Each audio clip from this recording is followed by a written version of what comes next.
Hey friends, this is Yvonne. I'm sorry it's been a while since my last video. I have relocated from Melbourne to Sydney this September, and today I'm going to talk about adverse childhood experiences, impact, and how to recognize through children's behaviors. If you have followed me for a while, you might know that trauma is one of my research interests. While technically adverse childhood experiences and trauma is not the same, but they overlap in quite a lot of areas. So what is adverse childhood experiences? Many of you might have actually experienced or witnessed in your childhood.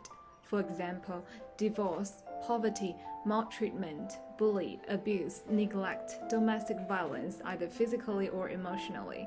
There are so much more. So why these research areas so popular over the past 2 decades? Extensive research evidence has suggested the short-term and long-term negative impacts such adverse childhood experiences have on child development, family functioning, and society such as the economy. Common consequences are impact on children's social and emotional functioning, behavior, executive functions, academic performance, and long-term health and well-being. So that's quite a public health concern. And such adverse childhood experiences can be effectively mitigated by trauma-informed intervention.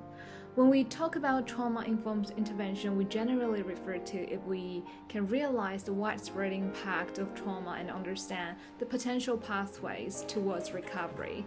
And if we can recognize the signs and symptoms of trauma, if we can respond to them through policy, procedure, and practices, and how can we prevent re-traumatization.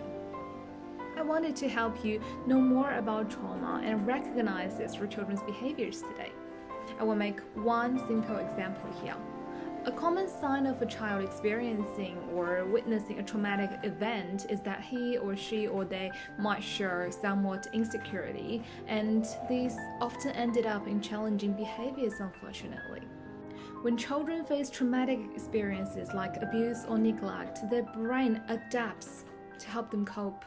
Experiences of domestic violence or physical abuse can lead to hypervigilance, where brain reacts more to threats.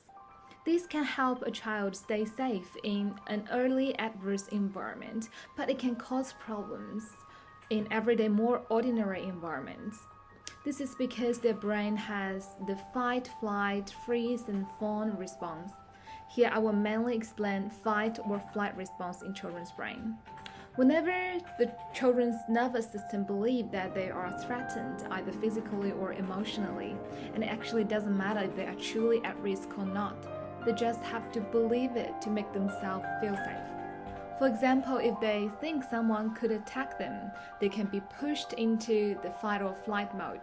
Being pushed into that state causes amygdala, the fire alarm in the brain, and the entire limbic system to sound this alarm. And this change in their brain focuses their body on the very basic survival mode.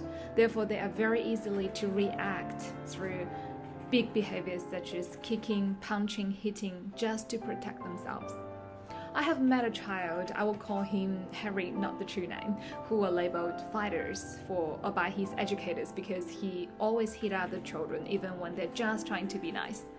And the nice gestures for him, such as handing him a treasure, a stone, can be a threat cue because of his early experiences of domestic violence. Therefore, he just punched the child back to protect himself. It's his brain and nervous system ask him to do so, and he has no choice. He just wanted to be safe. So how can you help child like Harry?